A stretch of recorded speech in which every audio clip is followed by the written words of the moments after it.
Welcome to Udamia. Hello, my name is RJ. I don't know. Andy, Mike, you're here as well. Whatever. It's we're here. Friday night. It's Friday night. And obviously, the And the three mood is dads right. that are here have nothing to do. So we are here to do a podcast. So if you also have nothing to do, we thank you for joining us.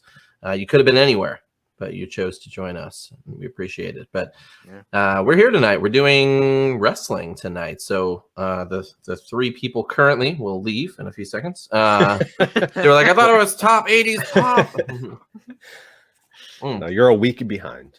Yes. No, hey, I'm very excited. Today, actually, we did not post about it, but today we did release episode 39 on YouTube and Spotify, which I think was Top 70s Rock. So that was released today. So if you didn't get a chance to listen to that a week or two ago, feel free to check that out on Spotify, YouTube, pretty much anywhere else you can get your streaming podcasts as well. I think Google Podcasts is another big one that we're on, and about 25 others that I never remember.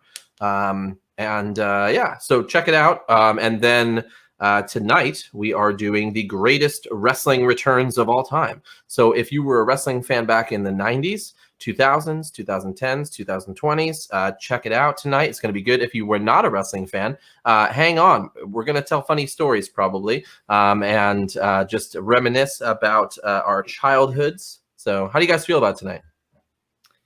This is going to be interesting because we don't know the brackets because you made it 5 minutes ago. So that's going to be interesting. So usually you can kind of pre-plan a little bit. I'm definitely going to pick that one. And then change your mind last second. Nope, none of that here.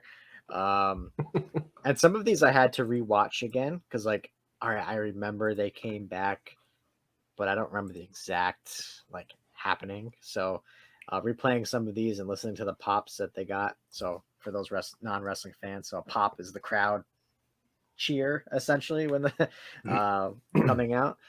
Oh man, here's I was trying to take a sneak peek at the bracket. All right, sorry, there it is. Oh man, Keep talking. All right, I picked my winner. Okay, I'm good. Oh my goodness. And I'm still healthy. It's apple cider. It's Tang. Or it's it is a $7 apple cider. $7. Well, it's a whole gallon of it. You know? Oh, okay. Okay, all right. I thought you just meant that one. Not just this. Not just this. Yeah. Wow.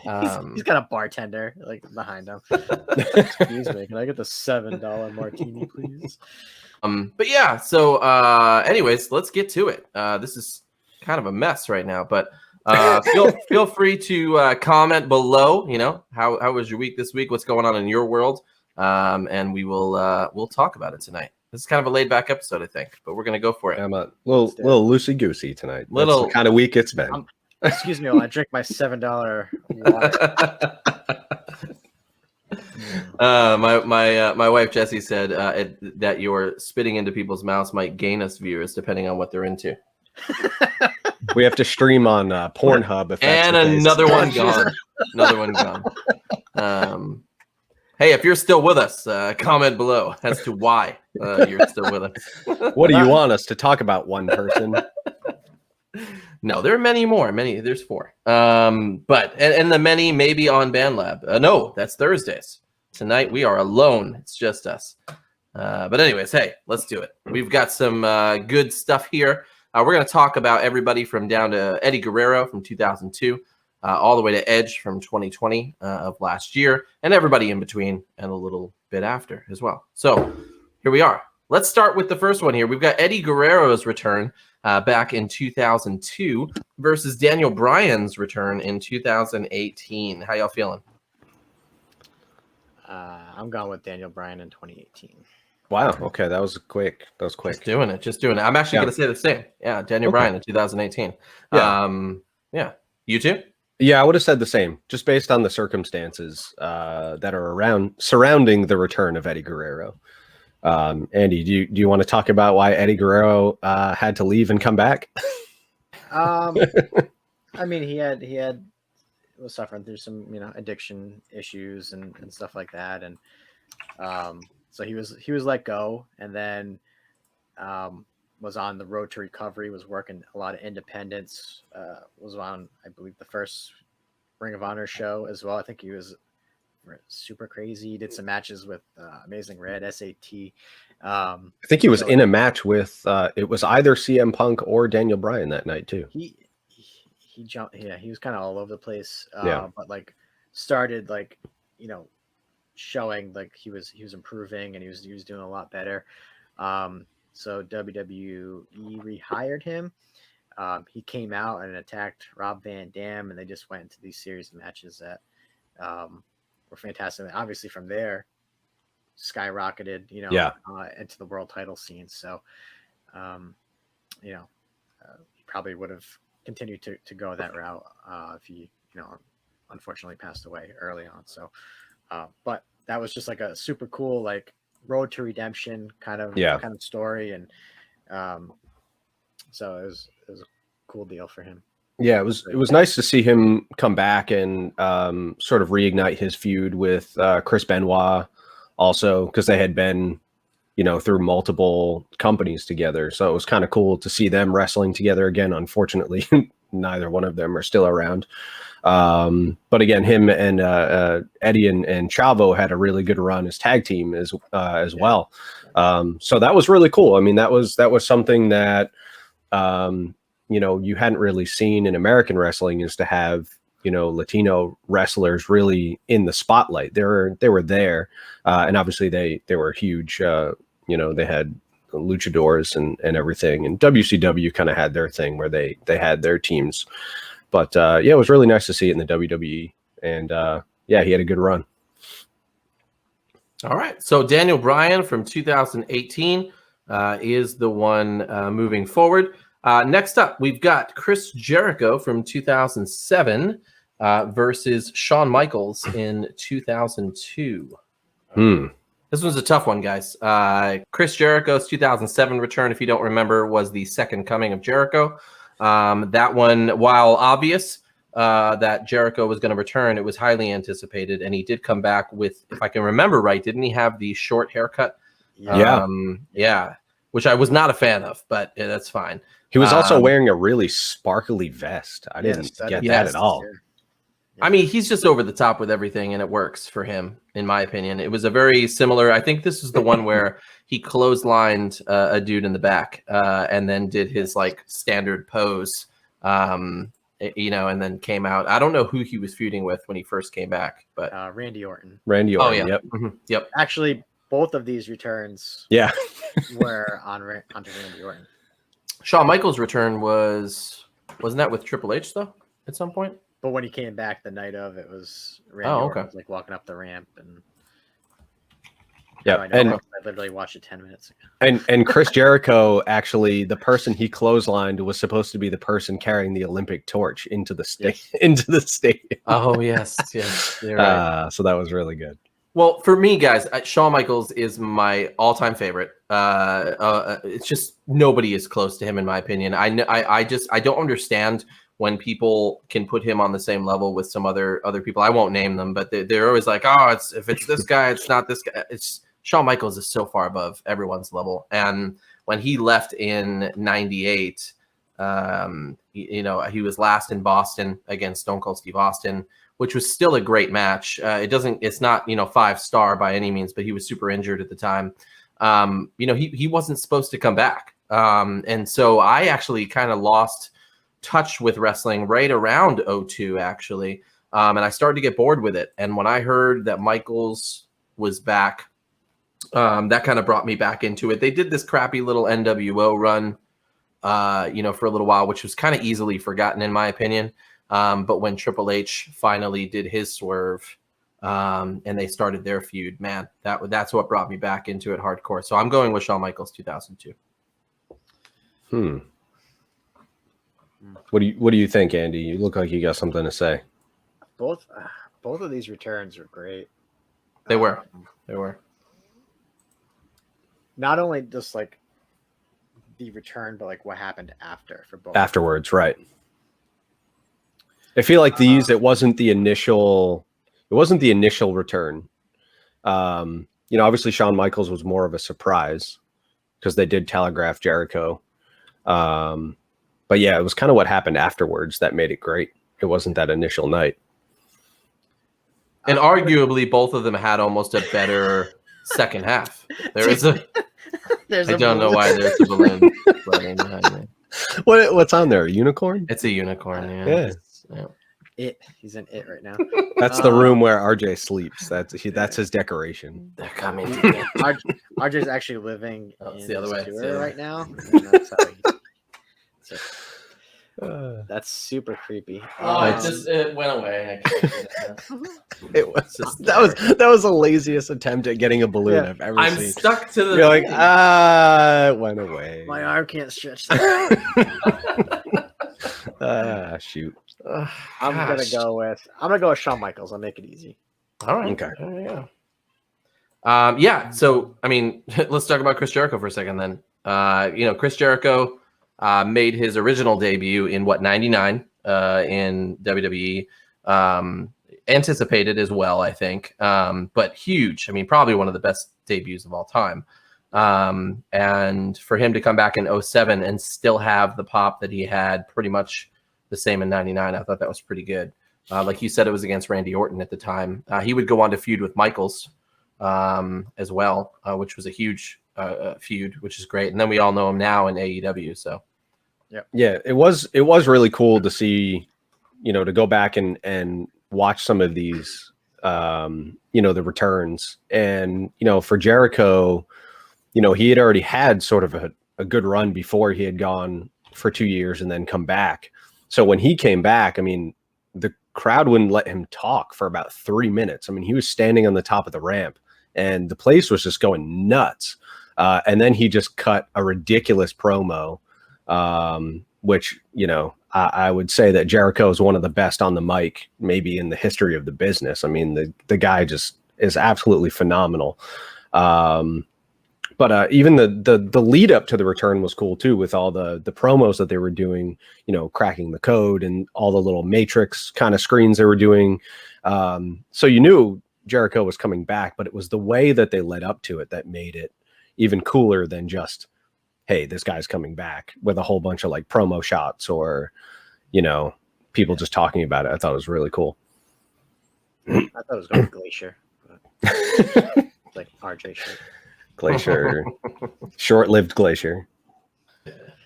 all right. Well, hey, that means that we do have Shawn Michaels 2002 moving on. Next up, guys, we do have Bret Hart 2010 versus CM Punk 2021. So two, huge names here. Any day of the week, I would have chosen Bret Hart 2010, but man, the pop for CM Punk 2021 is going to be hard to beat. And for me, Bret Hart's return was nice and it was solidifying, which we'll get into more, I think. But it was also a little sad to kind of see Bret Hart's stature by then and kind of what he had left. So I'm going to go CM Punk. I agree. Yeah, it pains me to say that I also am going to pick CM Punk because Bret Hart is one of my, if not my favorite wrestler of all time. Yeah. But you're right. The circumstances in which Bret was brought back was almost Vince's way of saying I'm sorry for what happened, because Bret, for anyone that doesn't know, Bret pretty much left and went to WCW, and Vince basically like humiliated him on TV. Bret had let his contract run out and he was going to WCW at the time, even though he had a huge contract with the WWF at the time. It was like a 20-year contract that he had signed. But then what ended up happening was they ended up cutting his contract back and back and back. They renegotiated. Bret wasn't happy about it, so he was going to go to WCW. He was holding the title at the time. So it was him versus Shawn Michaels. And Bret's only stipulation for the match was he didn't want to lose it in his hometown. And Vince said, okay, that's fine. You'll just you'll just lose it the night following the pay-per-view. But Vince and Earl Hebner had other plans. Brett was put into the not the figure four, the sharpshooter, and Earl Hebner had him tap out, and that was it. That Brett went nuts after that. He went backstage. He ended up punching Vince in the face in front of Shane and a bunch of people backstage. And then Brett went over to WCW, and unfortunately suffered some pretty severe concussions at the hands of Goldberg. And then years later had a stroke as a result. And then Vince ended up calling him in the hospital to apologize for everything, and then offered to have him inducted into the Hall of Fame, do some DVD stuff. And then eventually they re-signed him. I think it was for 2 years they had re-signed him. So he had a couple matches here and there, but it was really, really sad. Yeah. Say again. So was he doing like a GM spot too? Yeah, he did do a GM thing for, I think, about a year until his contract ran out. And then they ended up re-signing him again afterwards. I think it was 2018. I think they had re-signed him. I could have my dates wrong, but yeah, it was just a really kind of crummy story. Yeah. Yeah. And they had that awful match, him and Vince. Yeah. Because at that point, Brett was really unable to compete, just especially for people who last saw him when he was at his peak, and then now, or, because of all those injuries and things like that, he wasn't at the same performer. They made the most of what they could do, especially, and then you're adding in Vince McMahon, who's not the most athletic person either. So it was just a lot of shenanigans and stuff like that, but it was really Hart's poppycock. Yeah, Hart's opportunity to kind of bury the hatchet. They kind of had him and Shawn Michaels, hug in the ring. I'm sure. I don't know. It seemed kind of. Brett says that was genuine. I also heard that Brett and Shawn they actually did the talking in the ring. They had not talked too much prior to that because they wanted it to be more realistic in the ring. Yeah. And also I had heard that Tyson Kidd was actually one of the ones who brokered the peace between the two of them, because Shawn had actually taken Tyson under his wing, and Tyson would go home and tell Brett, hey, Shawn's helping me here or there. And Brett seemed more interested over time. And that's kind of what led that to coming together. So pretty cool. Yeah. There's a really good interview with Brett from, I want to say it was 2019, but it just got posted back in March with Inside the Ropes.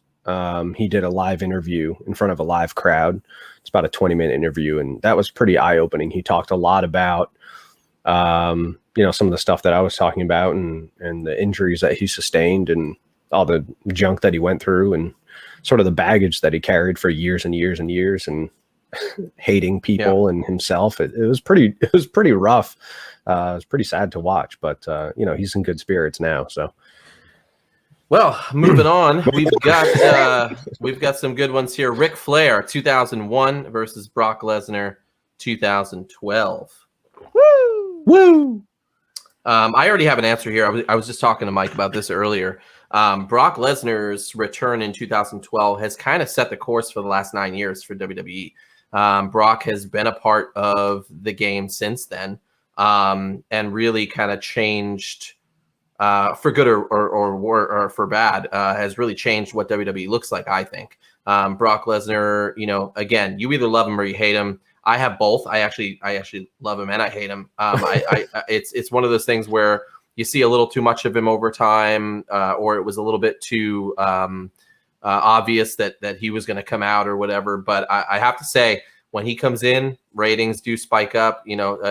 People want to watch. And when he does dominate in the ring, it looks good. I mean, he knows what he's doing. He's actually a much better wrestler than he leads on in the last 8 or 9 years, because he only does like 4 moves at this point. But right. But the dude has wrestled very well in the years, and I was not a huge Brock fan, but I'm looking forward to it right now, because he kind of made another return in 2021. He looks like an idiot, but he's got a man bun, and we should send him this. That dude. What? So he could be like, what? He would pick your house up and grab you. No, but I am decently excited to see what he'll do. Again, I think Mike said it best. I mean, Brock has kind of had WWE on his back the last 9 years, for good or for bad. Brock has been here, so I'm going with Brock. Or just gonna get F5 through his floor.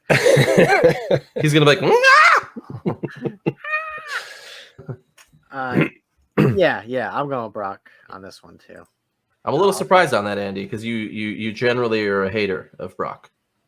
I'm gonna talk about my feelings on. We're not talking. It's We're not not- talking about the wrestler. We're talking about the return. Yeah, but if you don't care about the wrestler, you don't really care about the return, right? You're like, this guy again. Not necessarily. I don't want to talk too much about Brock Lesnar's return, and I want to save it. And my thoughts leave some suspense for it. Oh, suspense.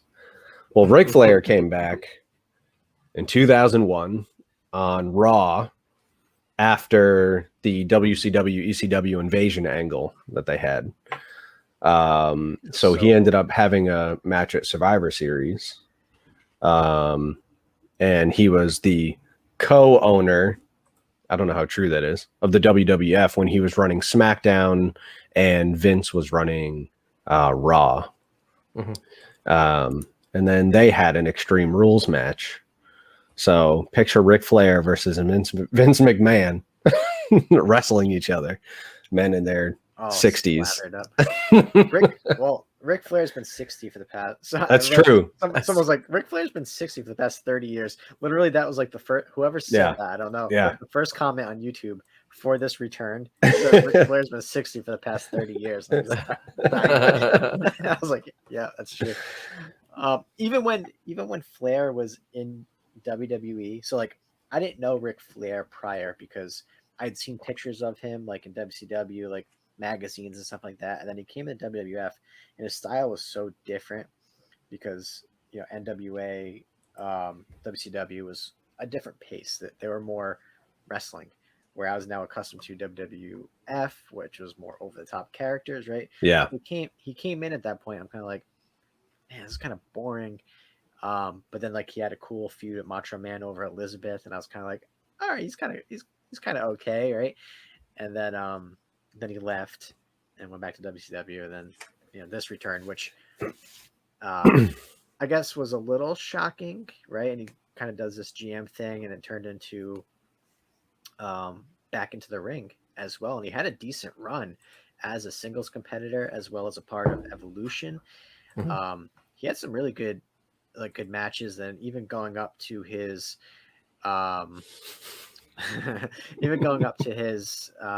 retirement match against Shawn Michaels. I mean, epic match, epic moment, right? When Shawn's, I love you, and super kicks him in the face. Like, you're a wrestling fan, like you remember that moment. So it was cool to see Flair kind of turn that around, where he was, I guess at the end of WCW was down on himself, and because he wasn't the same competitor that he was before. And then he's said like Triple H kind of got him out of that funk when he came back, and he turned out for a few more years and had some really good, he still had a good run. Yeah, and he's still going, and maybe he's going to be doing another return soon. Yeah, we'll I mean, if we were doing this show 2 weeks from now, there'd probably be 8 more people on this list. To be honest with you, I'm pretty sure we're going to do this episode again in 10 years, and we go, man, Ric Flair just came back. I mean, he did just make his Lucha Libre AAA debut, accompanying Andrade versus Kenny Omega. He did get to apply the figure 4 leg lock to Conan too. So he's going to come out with a mask next time.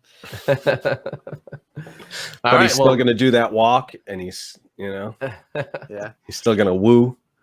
Next up, we got The Rock, 2011 versus Roman Reigns, 2019. This is blood right here. This is family. You put them up with bloodline. Shoot. This is a real tough one. So I got back into wrestling 2012. So I think that was pretty much right after his return. We watched this together. We watched when Rock and Cena went up against each other. Did we? Yeah, I'm pretty sure that you played. Yeah, I mean, I'm gonna go with Roman Reigns.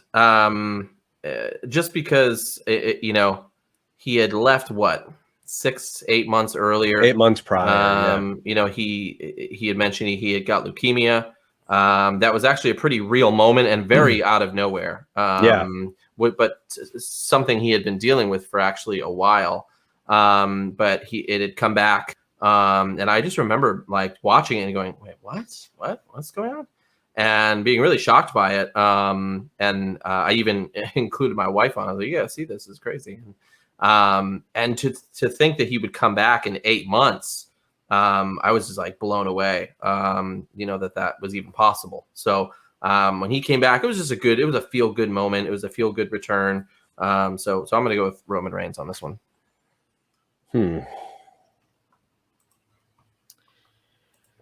Man. Yeah, I mean, RJ, you and I were talking beforehand that I wasn't really involved in wrestling, when this had happened.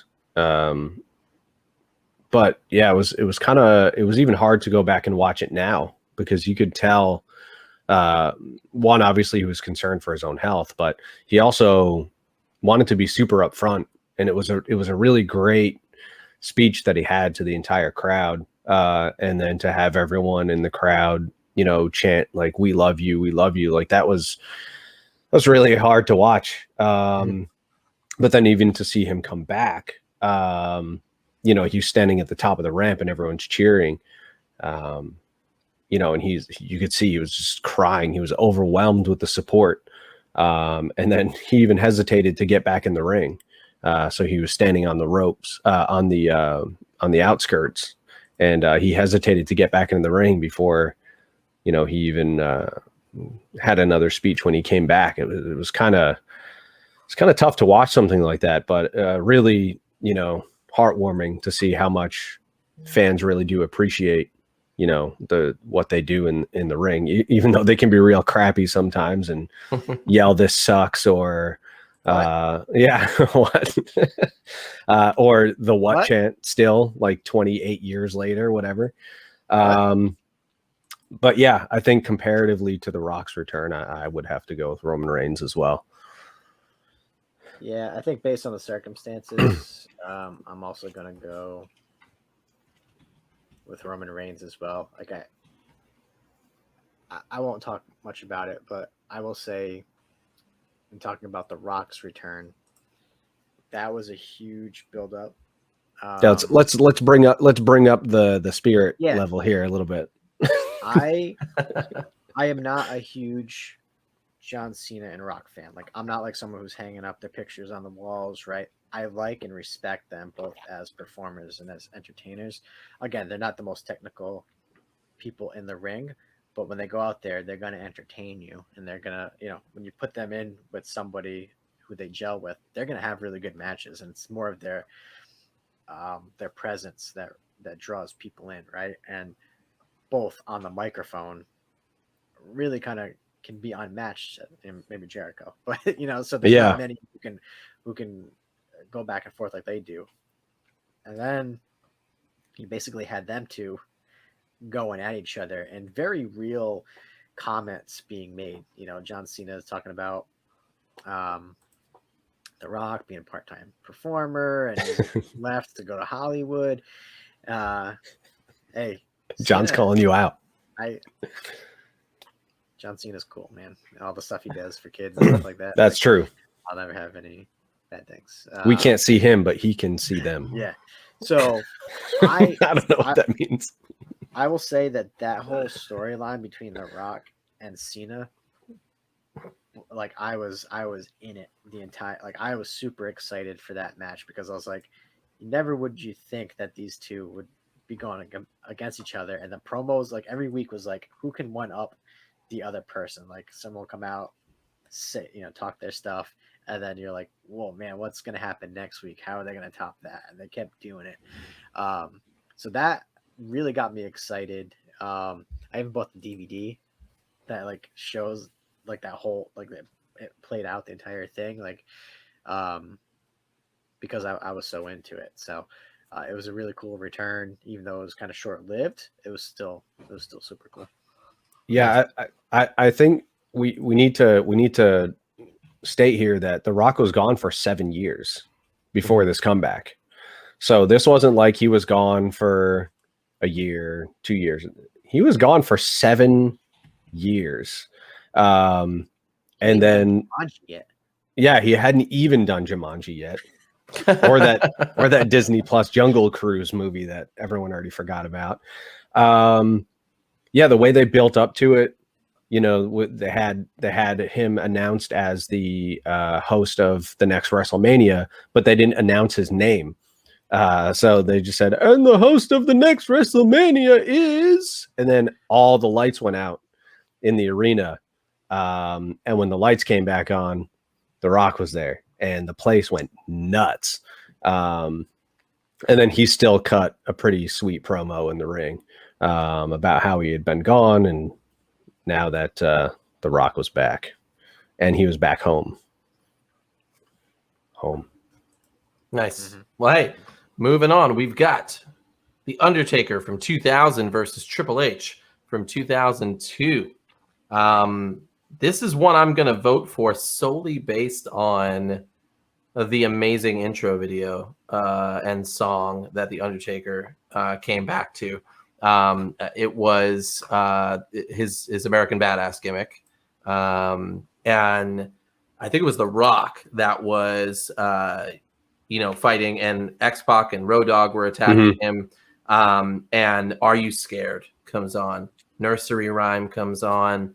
Videos playing in the background, and then all of a sudden The Undertaker comes out reimagined on a motorcycle, with his bandana and his long black coat, and it was just such a cool moment. I think Shawn Michaels was actually in the ring for this one too. He had kind of come back to be the ref. Yeah, he was the ref. And so this was 2 years after he left, 2 years before he would return full time. But Undertaker had been gone about a year to heal from injuries, and his return as the American Badass. He's one of the few guys that can take his gimmick and completely change it pretty much, and still have it, on the same level. Like there were a lot of people that liked the American Badass gimmick better than they liked the Dead Man gimmick. And then the cool thing was, over time, he basically combined those two gimmicks. Yeah, and would come out kind of as both almost. And so he's been able to do this for what, 80? Was it 90 or 89? Was his debut? 90 years? Oh my God. 89 years I've been wrestling. I mean, he just had that match against AJ Styles 2 years ago. And granted, it was a TV match, but it was so awesome. Like to still see him going, and so Undertaker 2000 for me. I'm gonna disagree. It was cool. Are you voting for Quadruple H too? I am. Oh wait, sorry, he fixed it. Quadruple. Yeah, but there's no asterisk, so it's not official. It's stricken from the record. That injury should have put him out for way longer, and for him to come back in a short amount of time, just that pop too. But they both had great pops, but they did. I remember it was just a complete shock that he even came out. That's true. I don't know. I thought Triple H's return was okay compared to Undertaker. I don't know. He is right about the pop, though. The pop was huge. I agree. I mean, Triple H. It could have been his quad again. Yeah, it could have been. It was Vince's both of his quads. That's only because he tried to climb something more than 4 feet high. If anybody wants to see something funny, look up when Vince McMahon tries to slide into the ring and breaks both of his quads. And he's supposed to do this promo and all this kind of stuff, and he can't get up, and he's just sitting against the rope, just he's sitting on his butt against the rope. And they're looking at him like, "What do you do?" No one has any idea what's the matter. And he's still pointing, get him out of here, get him out of here. That he's. I will say, I watched a documentary where Vince McMahon gave it to Triple H by saying he actually returned from 2 quad injuries around the same time or even quicker than Triple H did. And he mentions it to him. He's like, come on, man. He's like, I broke both of mine and came back quicker than you did. Yeah, I think Vince was on way more steroids at that point, though. Just saying. Just saying. Yeah, sorry. Allegedly. I can't pick Triple H here. I got to go with Undertaker. All right. Undertaker's moving on. The Triple H one, as we talked about, was a huge pop. I remember, I think he came back with like the big leather jacket on, right? Or the leather jacket vest thing. With leather arms. Okay. Oh, my bad. He came back as a face, though. That was that is the staple of. It's kind of weird. Yeah. Actually, no, I'm looking at a picture of it. It was a leather jacket, but he had a jean vest over the leather jacket. So yeah. So it wasn't a leather jacket or leather jacket arms. He was about 10 years too late to that trend. So I don't know. He looked cool. How warm was he? Like, can you imagine putting that on in that hot like arena? He just like drenched immediately. Like, I gotta go out there and perform. I got this stupid leather on me. Like, he was always sweaty too, so I'm sure that made it worse. Yeah, that was cool. And he came out with the Motorhead theme song. Yeah, that's true. That was cool. The cool thing to watch. So he comes out there and he confronts Kurt Angle, and they go back and forth a little bit, right? Watch the pedigree that Triple H gives Kurt Angle. So normally when he does it, he jumps up, and as you go down, he lets go of the arms, right? So you can kind of plant yourself. No, he held on to it the entire way. I don't know if he just forgot what he was doing, and he just like planted Angle square in the face. Like, I was like, oh damn. Maybe that's why Angle had neck problems. Probably. Yeah. There you go. Blame Triple H. Not when he broke his freaking neck in the Olympics. Well, next up, we've got the Hardy Boys from 2017 versus John Cena from 2008. I'm just going to make it quick. This is an easy one for me. Hardy Boys all the way. John Cena in 2008, I didn't like. I was not appreciative of his return, nor was I watching wrestling in 2008. So for me, Hardy Boys pop in 2017, not to mention a bunch of our friends were there live. And I got to see some of their videos of being there live. Shout out to Nate and Joe, who were there live. So that pop was huge, and it was a secret, completely out of the blue. Yeah. If I don't remember right, I think they were in Ring of Honor the day before. Yeah. That so ladder match. Nobody had any idea. So I really enjoyed that. So Hardy Boys for me. Yeah, same. I thought that really. What? Yeah.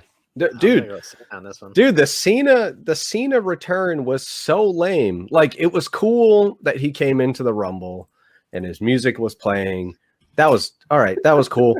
But all their music played. The walk. It's so cool that they played his music and he walked down the aisle. No. And then he like was in the Rumble. Hold on. And then it was cool that he wrestled. He wrestled. Not like the other guys. So yeah, I couldn't see him. The arena that year, I don't know if it was like really tiny or if they just tried to fit too many people in there. He only had to walk like 10 feet. No, they did the sideways one. They did the one where like it was right there. Yeah. And he did the stupid pose. He like came out and he was like, yeah. Like, I don't know. I mean, it was cool that once he got into the ring, he kind of cleared it. I think he eliminated like 3 or 4 people in a row. You know, I don't know. I thought it was very anticlimactic. Like, the music hit, everyone went nuts, and then he had to walk like 8 feet. What would be worse, him walking 8 feet or running down a mile? And it's like, by the time you get to the ring, the next guy's music is playing. Obviously, he's number 30. Hey, he could have rode the mini wrestling ring that Andre the Giant had to ride. Yeah. Can you imagine that? The pop's just like Well, Hardy Boys 2017, moving on. Anything else to say about John Cena from 2008? Came back early from injury. Yeah, that's true. No one knew. Like, it was a complete surprise. Everybody thought he was on the shelf for like another however long. And man, the crowd went absolutely nuts. Comes in at number 30. Like, anytime there's a Rumble, you're like, who's coming in number 30? Who's coming in number 30? And like, for his music to hit. And that was like the height of his popularity. Goes in, wins it, and then goes back his way. But, I don't want to discredit the fact that he came back. What was it, 8 months? I think it was, or 6 months. something. or It was even really short. Yeah. even shorter. It might have even been 4 months. I can't find it in my notes here, but yeah, he tore his pectoral. So even after he won the match and he was on the turnbuckle, he was pointing to his pectoral muscle. I get a hangnail and I'm out for at least 6 months. So like, Yeah. Sometimes I sleep Like funny. like in a man cold.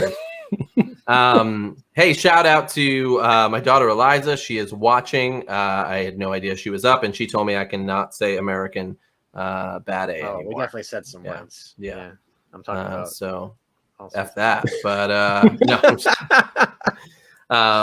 no, but yeah. So the moving on is Hardy Boys 2017. Our last one on the bracket, guys. This is a big one.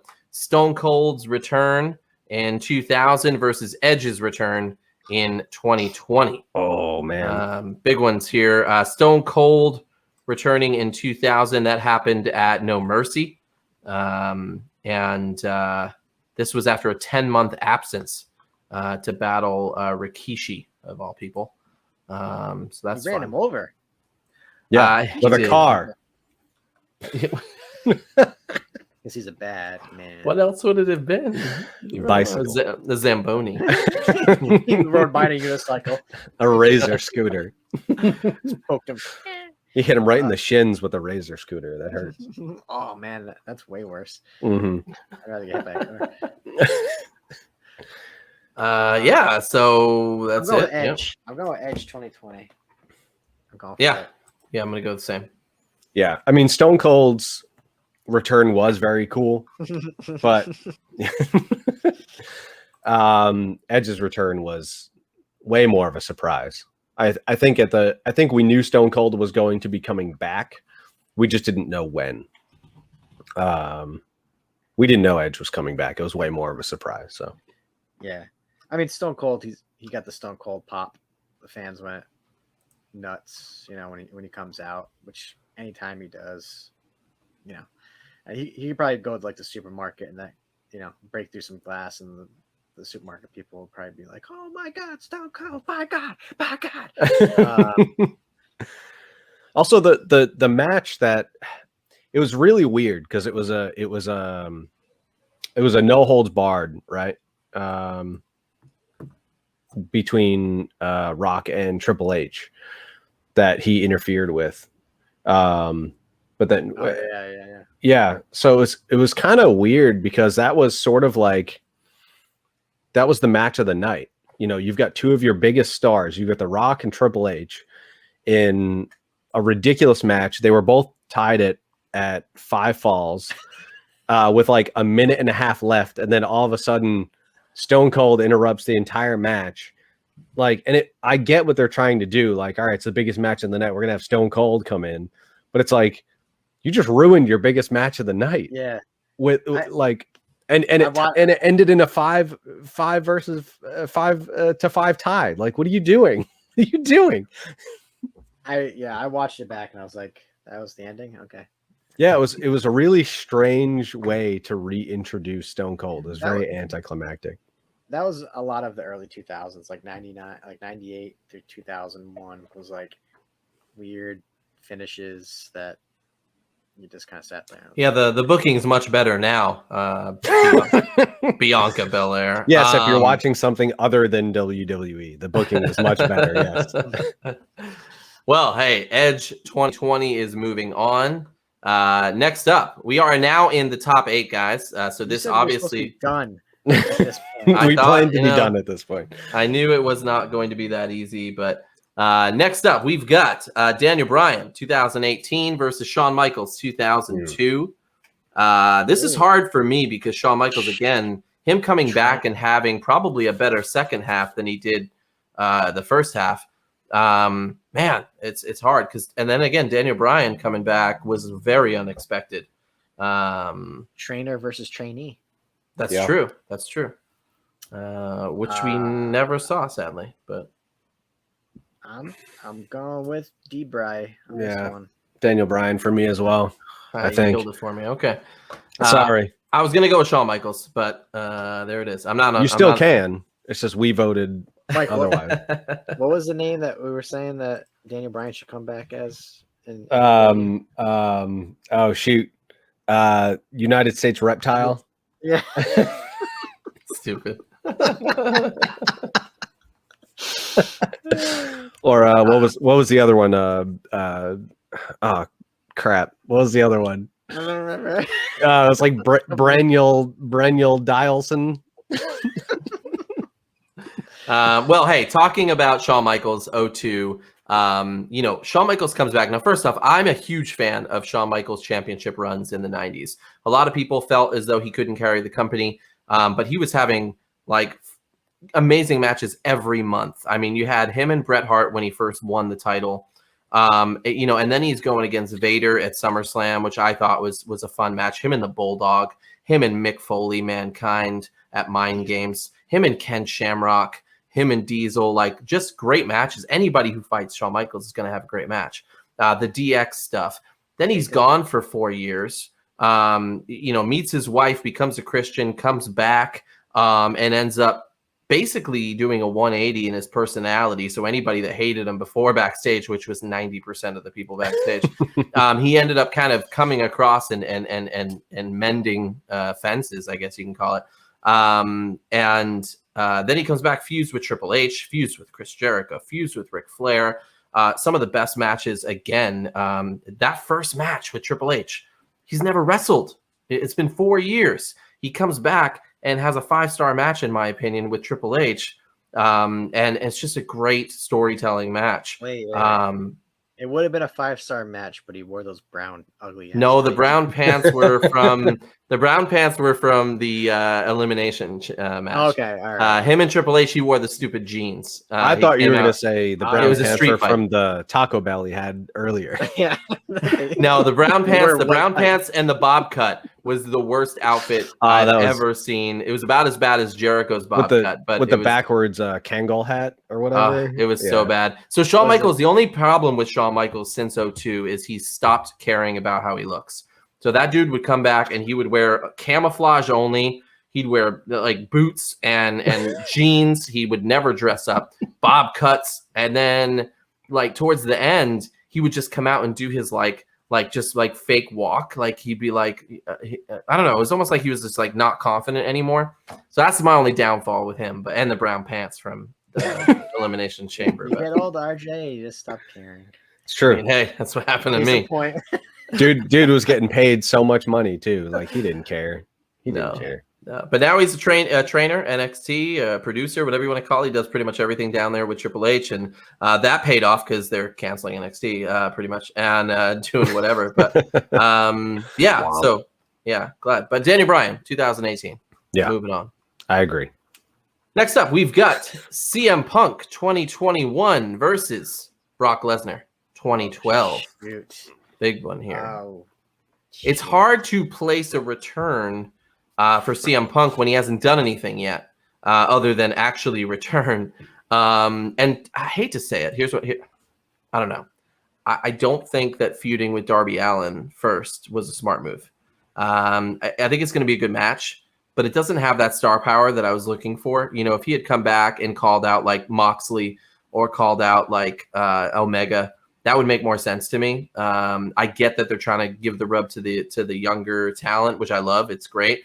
And it'll be a great match. But when he came out, it's like, CM Punk, 7 years, Darby, I want you. I'm like, okay, yeah, that's fine. Yeah, and it's just, yeah. It's either an angle for him to either squash Darby and then he will subsequently be in a feud with Sting, or oh God, I hope. Or they're trying to put Darby over. He can like carry not, Sting. It's okay. Not that he wasn't already something, with being, with Sting, like that kind of already sort of elevated him to a different level.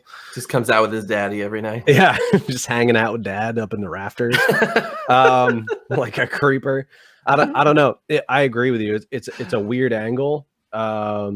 They certainly could have chosen a much better opponent for his first match, but maybe he's also unsure.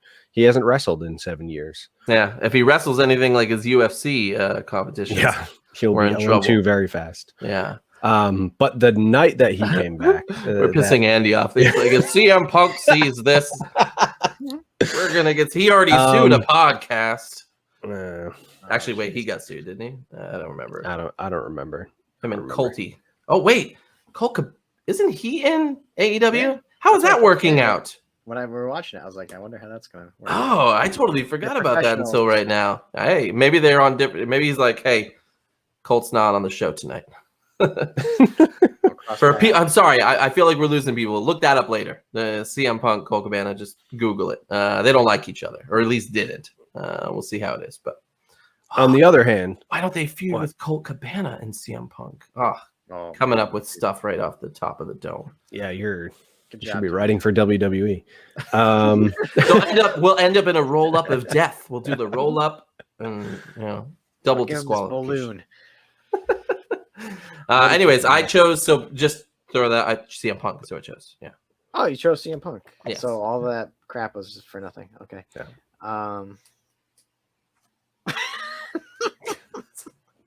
It was a bit. Punk as well. The pop was huge. We Yeah. watched it live. Yeah, We did. got together. 3 old dads got together at 10 p.m. and watched that thing live. That was hard to stay up. And it was on until 11, guys. That's ridiculous. And it was a huge pop. It was worth it. I was sitting there on my kitchen counter, watching it there, and it was good. It was cool.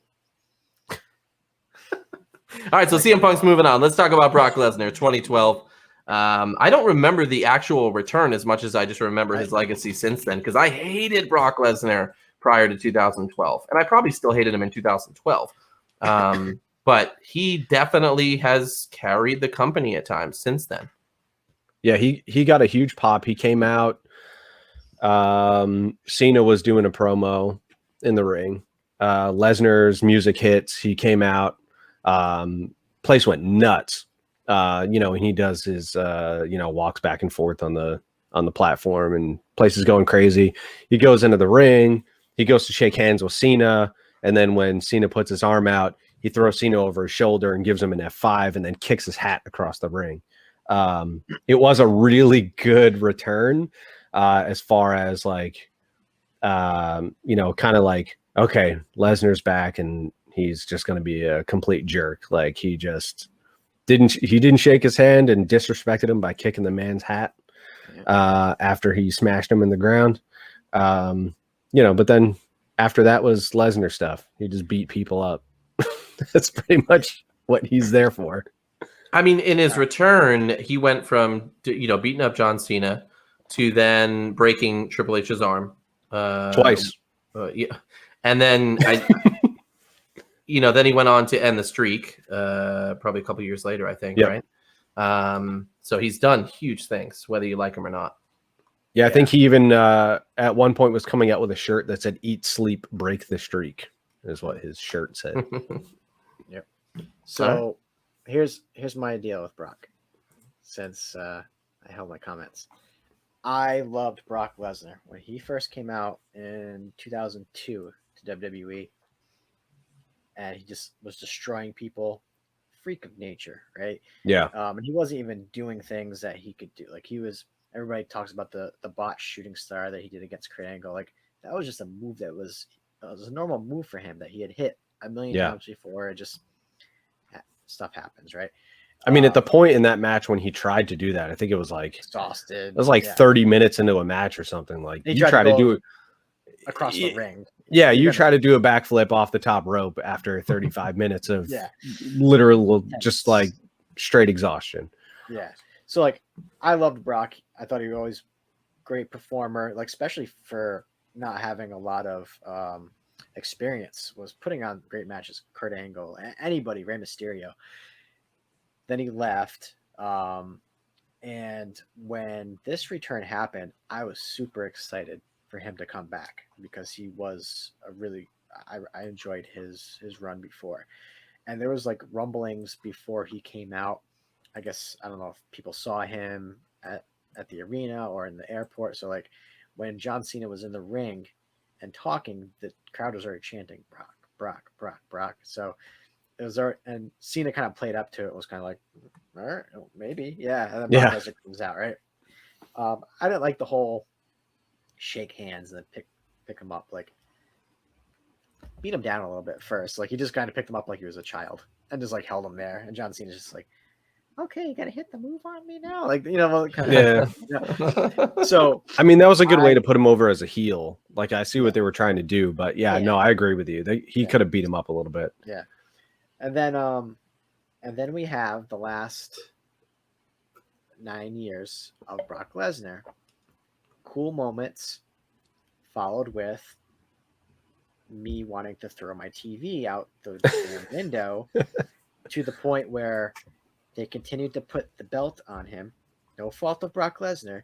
They continued to put the belt on Brock Lesnar when the fans had it and they wanted somebody new in the title picture.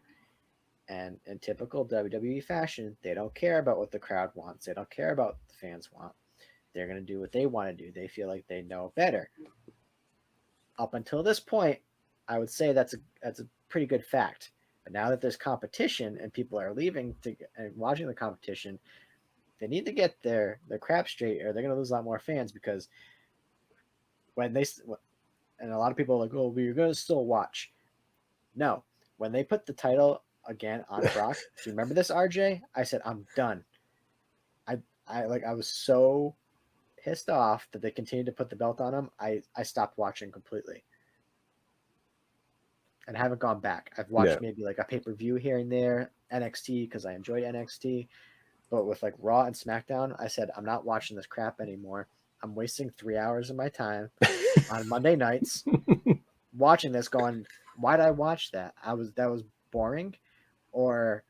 And I sound like a complete hater. I don't want them to fail. I want that to succeed, because it's exciting when you, especially now with competition, that you have like there's general excitement now back in wrestling.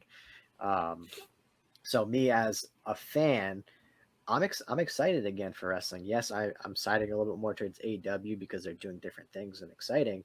And AEW and WWE keeps kind of going back in the playbook on things, like bringing back people who cool for one time, but stop, like make new stars is kind of like my thing. So like, or they'll have a new star and they'll just take an old storyline and just rehash it, or they'll give Kofi Kingston like this. They give him a huge push. Fun.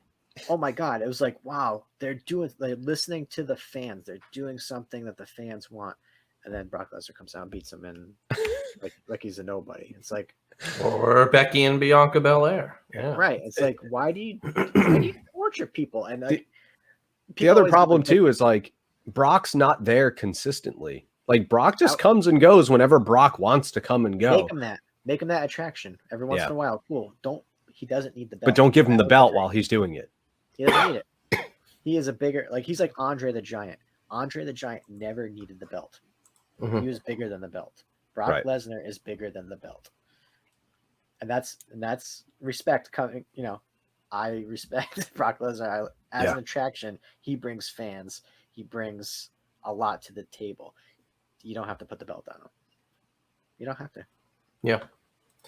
All right, guys. Well, hey, next up, we have two more in this category here. Roman Reigns, 2019 versus The Undertaker, 2000. I know we kind of put a big case up for Roman Reigns in the emotional aspect of his 2019 return, but Undertaker 2000 for me is my choice. It was just such an epic entrance and return for him. So and a character that he has kept going to this day alongside of the Dead Man gimmick. So Undertaker 2000.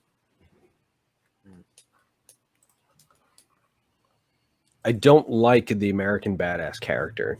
I did not like that character. I get why they did it. He'd have changed. Wrestling was getting more realistic, for a lack of better term. Maybe grounded in reality, I guess would be a better way to put it. Where, ring attire was more or less like street clothes rather than, guys wearing tights or, having a costume, so to say. So I'm not a huge fan of the character, but his return, I think, was much more of a surprise. Roman coming back again, we've already talked about it, extremely heartwarming and the support from the fans and whatnot. But and he got a pop more. I think he was almost at the peak of his popularity, where the Undertaker sort of has this like constant. I think even if he were to come back now, he'd get the same pop he would get on his 10 years ago, 20 years ago even. He's that character, the Undertaker character that he created, is like part of wrestling history. He's not just like part of WWE history. Like, that's wrestling as a whole. His return was really cool. I thought that was a cool event. I don't want to talk about it too much, but I'm gonna go with Taker on this one. Well, I'm not cold and heartless like you two guys. Roman Reigns. I'm not downplaying the Roman Reigns return. So Undertaker, you knew at some point he was going to come back.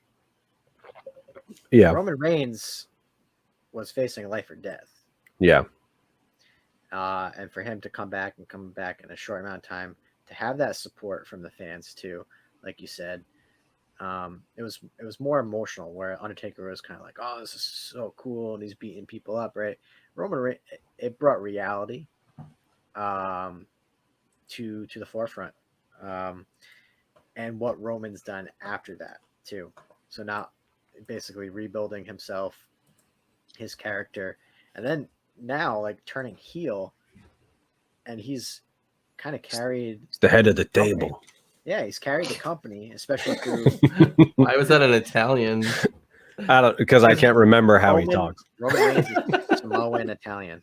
Yeah, You're the head of the table. You know what I'm saying? Somalian. Acknowledge me, bro. Acknowledge me.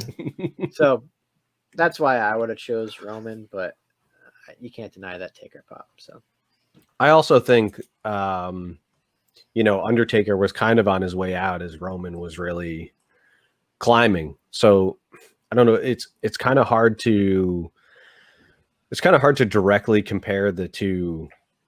Nothing compares. Yeah, because Undertaker had already built his legacy by the time he had exited the business. And still had great matches right up until the end, even though, his knees were bad and his back was bad and he was 900 years old. I feel like he was older than Ric Flair, maybe. Yeah, I don't know. This is a tough one. Honestly, I could have gone either way, but just thinking about the actual... It's too late. I know it's too late, but thinking of the actual like return, the event that happened on the return, which was more fun, Taker for sure. Cool. All right. Our last one, guys, of the top 8. This is Hardy Boys 2017 versus Edge 2020. I'm just gonna go out there. Hardy Boys 2017. I was a fan of Edge and Christian, obviously, during the tag team days. I did not watch wrestling when Edge went singles. And so I missed out on a lot of the Edge, Matt Hardy, Lita stories, Edge and Mick Foley. I did go back and watch a lot of those matches, but I didn't live through it. And so Edge was never one of my favorite wrestlers as a single. I enjoyed his match when he returned. Sadly, his first match against Orton was far too long at WrestleMania. His Royal Rumble performance was great when he returned at the Rumble. And he's doing cool things on SmackDown now. But I was far more impressed with the Hardy Boys return and with the pop there than I was with Edge. So Hardy Boys. Well, the Hardys really never left wrestling. So like, no, but they did. It was their return to WWE from. I mean, when did they leave WWE? It's like 8 years. They were gone. It was quite a while. I think it was like 2009 or 10. They had left, and then 2017 they come back, and it was a complete surprise. Again, I think we talked about this, but it was like nobody was questioning it. And for the New Day to announce them coming out, and then for them to win, the tag team championships, you almost kind of feel bad because there were so many other great teams in that match. Enzo and Big Cass were big at the time. Cesaro and Sheamus, Luke Gallows and Carl Anderson, who were like, they should have done so much more with Gallows and Anderson. But so you almost feel bad for them. It's almost like with Becky returning and seeing Bianca in the ring. You're like, okay, I'm really happy Becky's here, but what in the At world are least they it was doing? a competitive match. That's It true. wasn't I'll give you that. Yeah. I'll give you that. Squash match. But yeah. So obviously troubles with Jeff would kind of cut that short, and Matt would have to do his own thing. And luckily, Matt is so talented, and was able to get past his knee issues and have some good matches without being able to bend his legs. So Hardy Boys 2017. Like a Ken doll. He only when he does that leg drop, he's like It's like when Vince broke both of his quads. balls. Yeah. Like, it's just, Big money Matt. Hey. Oh, shoot. Is it the Hardys or is it Edge? Which one? I'll make it easy and say the Hardys. Oh, All right. Again, because I have a heart, I would have went with Edge. So my for 9 years. He thought he was done. yeah, I know my it's a great return. My whole problem is I feel like having someone return during a rumble is kind of a cop out. What? Like, I don't know. That's the most fun. What do you mean? I get excited when Diesel returns. Royal Rumble makes every return good. We're not talking about like we're not talking excited. about Rey Mysterio's Royal Rumble return, are we? I mean, come on. Anyone can return to the Rumble, and I'm excited about it. Like I know, but I feel did like, pop when Diesel returns. Like it was fun. So a lot of times. All right, let's put this into perspective. We didn't know that Edge was back for good, because a lot of times people will come back from in a Rumble, and then that's the last time you'll see them for 2.5 years until they show up in some house match somewhere, or they're only signed for the Rumble and that's it. Like like the Hurricane, where he just shows up at random Rumbles every once in a while. There's a hurricane coming. DDP coming in. But that's Diamond Dallas Page, everyone. That's not anything else. What am I missing? I'll tell you later. You down with DDP? Yeah, I don't know. The Hardys return was way cooler to me. There's 2 D's in that. Yeah. All right. Why? What do you gotta say? No, let's go. Let's keep talking. All right. All right. Edge. We're at Yeah. Oh, we talk. Well, we can talk about Edge too, but here we are, top 4. This is it. Daniel Bryan, 2018. CM Punk, 2021. Hardy Boys, 2017. Undertaker holding down the old school, 2000. It does seem as though we've relied heavily on the last few years here. And again, like Mike said, if we had just waited 2 weeks, we probably could add 2 or 3 more names to this list, but or same names. So Daniel Bryan 2018 versus CM Punk 2021. Let's start there. This is a hard one because these are 2 huge names that are returning yet again probably this year. Yeah. Well, you're gonna have more of debuts more than returns, right? I guess so. But technically, CM Punk is a debut too. I'm going. He's been gone for a while. 7 years. Sorry, I didn't know there's a statute. CM Punk 2021 for me. CM Punk for sure. The pop on CM Punk. Daniel Bryan though, I keep forgetting how good he is. I'm still going with CM Punk, and maybe it's just because it's fresh in my mind. But Daniel Bryan's speech when he came back, like that was a grown man crying in the ring. it was a grown man crying watching it too. Yeah, it was you. This is super tough because like the Punk thing is so new. Yeah. So you don't know how it's going to play out. But he bought ice cream for everybody though. He did. Apparently he bought pizza for everyone at Pro Wrestling Tees as well. Not only that, but he also broke the internet in the wrestling world. Yeah. With his return. I feel like with the Daniel Bryan thing, they broke the news too early.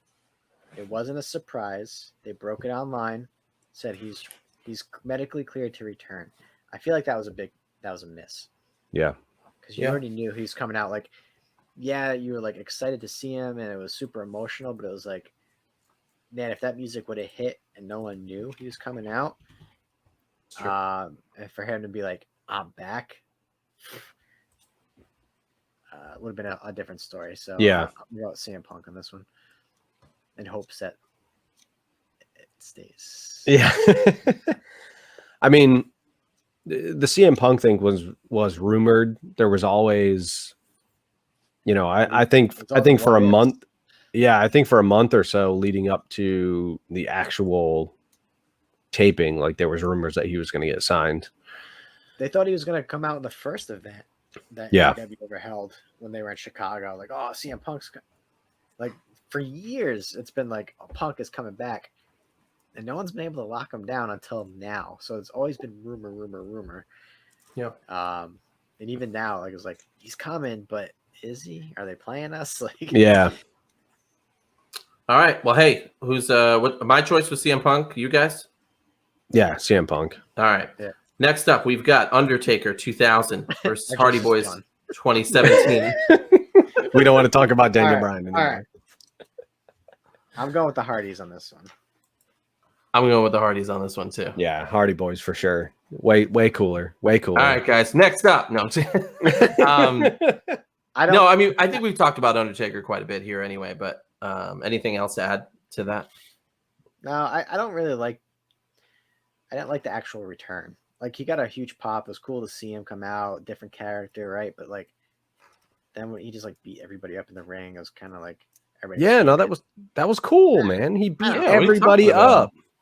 Oh, he just came out and dominated. It was boring. It was for like 7 people. Like He did some Undertaker-ish, man. That's what he does. The dude just comes in and not just to mention, messes like people up. a year later, he reunites with Kane as the Brothers of Destruction.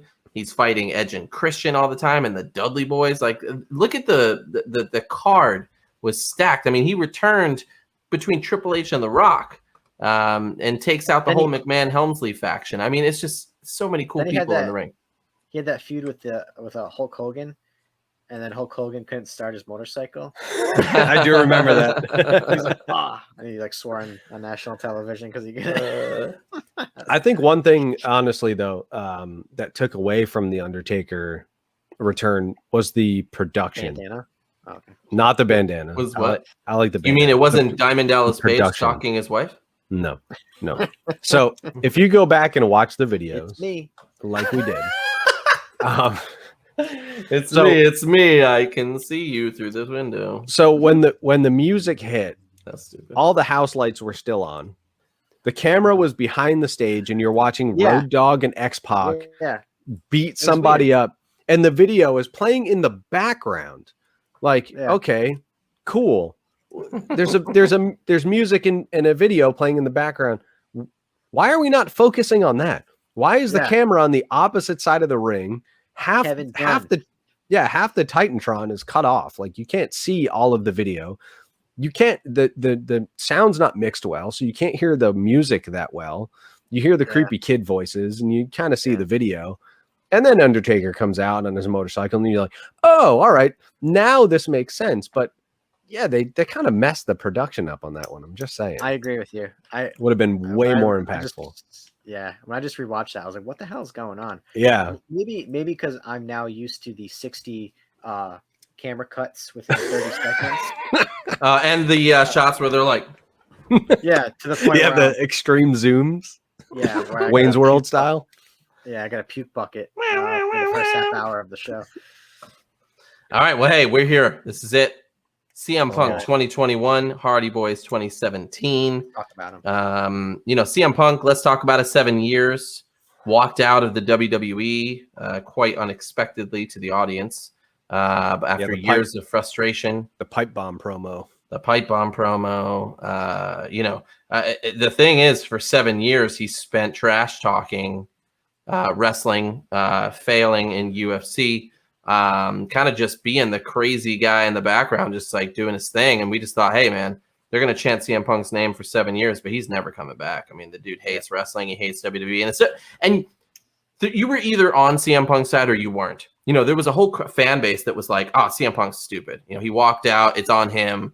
he's a crybaby. And then there's a whole other portion that blamed WWE for kind of putting him in that position in the first place because, and he said it when he returned, and I love that line where he says, "I left professional wrestling in 2005 when he went from Ring of Honor to WWE and he joined Sports Entertainment." So, WWE killed CM Punk, and then luckily, CM Punk kind of found his way back to his love of professional wrestling and is in a company, in my opinion, that is professional wrestling and not sports entertainment. And let's not forget the other line that he had said, something along the lines of, it was hard for him to stay with the company, and the company that made him sick.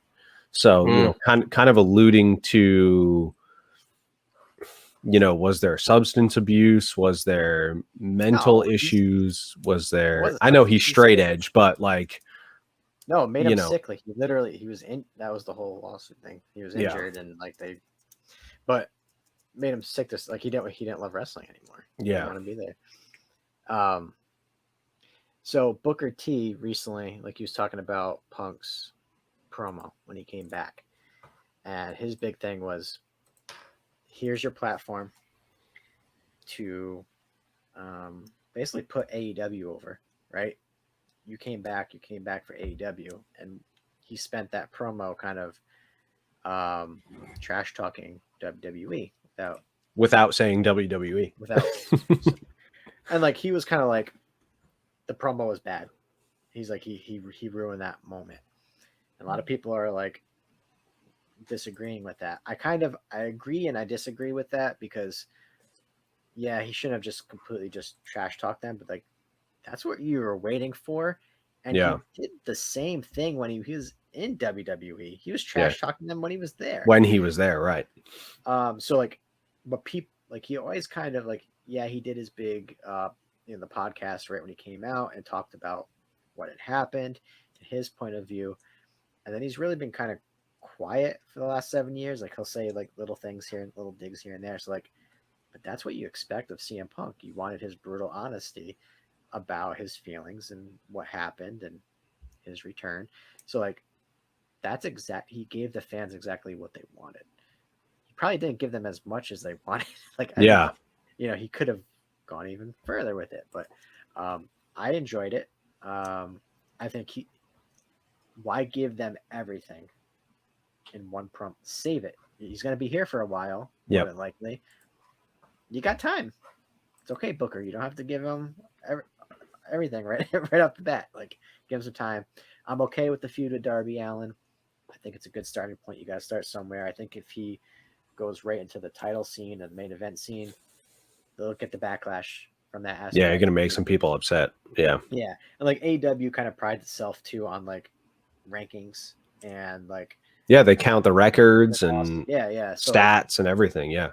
Like like they haven't done that for Sting. They haven't done that for certain people. Like even Christian, like he earned his way into that title scene. So like I'm cool with that because it's staying in line and what their values are of the company.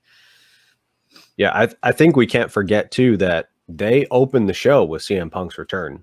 This wasn't something that they built up to throughout the show. They opened the show, Punk's music hit, he walked down the ramp into the ring and took the first 17 minutes of the show, I think it was, something crazy like that. And they just let him promo. Yeah, they just let him go. So it was really interesting, for someone like me, who kind of has fallen in and out of wrestling for a while. I followed Punk back in Ring of Honor, didn't really follow him in WWE, kind of knew, on the back end that he had left and then gone to UFC, and that didn't work out. Had done a couple of things with WWE, right? He showed up in a couple of random videos here and there after his promo, and then people give him too much crap for the UFC stuff. Like, the dude never fought professionally. Yeah. Like, and UFC is like, here, we'll pay you millions of dollars to come fight. Okay, I'll take that. I'm gonna get my butt beat, but you know what? I'm getting paid, making bank, and get my name out there. Like, he wasn't ready for that. Yeah. I'm sure his bank didn't care. Yeah, he's wiping his tears with $100 bills. Yeah. So, when I think about the Hardy Boys return, in 2017, the problem that I'm seeing with the Hardy Boys return is the pop was huge and it was great and it was a surprise and it was awesome. But Jeff killed it. Less than 6 months later, he was out with an injury. It allowed Matt Hardy to bring the broken gimmick or the woken gimmick, I think it was, by the time it went to WWE. WWE kind of killed that too, but they still allowed him to do a little bit with the broken gimmick and some of the matches there. So I had fun watching it. For people who had followed him in indies doing that gimmick, it probably was not as good. But I thought WWE did a fine job with it. And then he brought it to AEW a little while later, which was kind of strange, but it was more comical to me in AEW, and they relied a little bit more on the comedy. So I had fun with it. I actually heard in an interview that Tony Khan hated the Matt Hardy teleportation in the arena as part of his gimmick. But that's the big difference for me with the Hardy Boys. It felt like a one-off, even though it wasn't. They returned, they did a little stint, and then he was gone pretty quickly, and it was just Matt. Once Jeff got hurt, they ended up cutting Matt's screen time. They didn't allow him necessarily to be Matt Hardy. They just kept cutting his TV time down and down and down and down because Jeff wasn't there. Vince didn't understand the character. Like he got that over on Impact, and it was weird. Like, yeah, it was weird. It was weird. Like, even when it was on Impact, and I wasn't following Impact, I was kind of like, what in the hell is this? Right? What is this man talking about? But you have to give credit. I mean, literally, Matt Hardy is probably the reason that we had all of the TV matches during the pandemic. Oh, yeah. I mean, the Ultimate Deletion stuff is ridiculously fun. Well, yeah, like, at first I was kind of like, this is ridiculous. What the hell? I was kind of dogging it. And then I saw the Final Deletion match and I'm laughing, like legit laughing. I was like, this is the most ridiculous thing I've ever seen. And I like it. It was so new.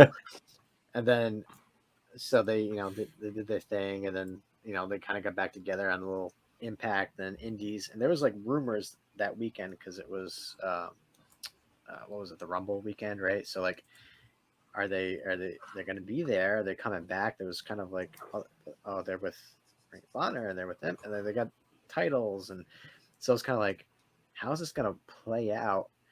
And then, the New Day comes out and announces them, and it was a super cool moment. Like that music, we talked about that music. Yeah, it just got you pumped up. They never lost a step because they just because they kept wrestling, and cool moment. Cool, they won the match, they won the titles, which whatever. And then after that though, I agree with you, RJ. It was kind of like they kind of did their own thing. Nothing really sticks out to me from their run after that. So where are you guys with this? We got CM Punk 2021, we got Hardy Boys 2017. My vote, it's clobbering time. CM Punk 2021. I don't know. We've already said that we don't know necessarily where this CM Punk thing is going to go. I think we have to trust him and AEW that they're going to take this in the right direction. I trust AEW; they're going to take this in the right direction. But we've put ourselves in a place where we've got one that we don't know where it's going, and one that ended too soon because Jeff got injured. I don't know. The CM Punk return was much more real. And it was an actual return. Well, they both actually happened. Like, I know they actually happened, but I mean real as far as it wasn't like a dream. He had a speech and it was very heartfelt and he talked to the crowd. Hardy Boys just kind of came out and wrestled and then got hurt and left. Yeah, I know they always do that. Hardy Boys talked with their bodies. Yeah, I mean they were not. Jeff was not good on the mic. I don't know what kind of freaky crap you're talking about, RJ, but this is a tough one. It's not. It's not. It's CM Punk. All right, CM Punk. In the words of George Michael, I have faith. in AEW. So I got faith that they're gonna do the right thing, and literally, like, yes, it's so fresh. Yeah, I'll be honest with you. I didn't think this was going to be the winner. I feel like we put it. Everyone had it on the list because it was fresh, because we just saw this. It just happened last week. I don't know. 7 years, one of the most highly, decorated. Like, people have been wanting this for years. Anytime they're in an arena, the crowd chants CM Punk. Yeah. For 7 years. They even said it. That's all I've been hearing for 7 years is my name being chanted. And he's back.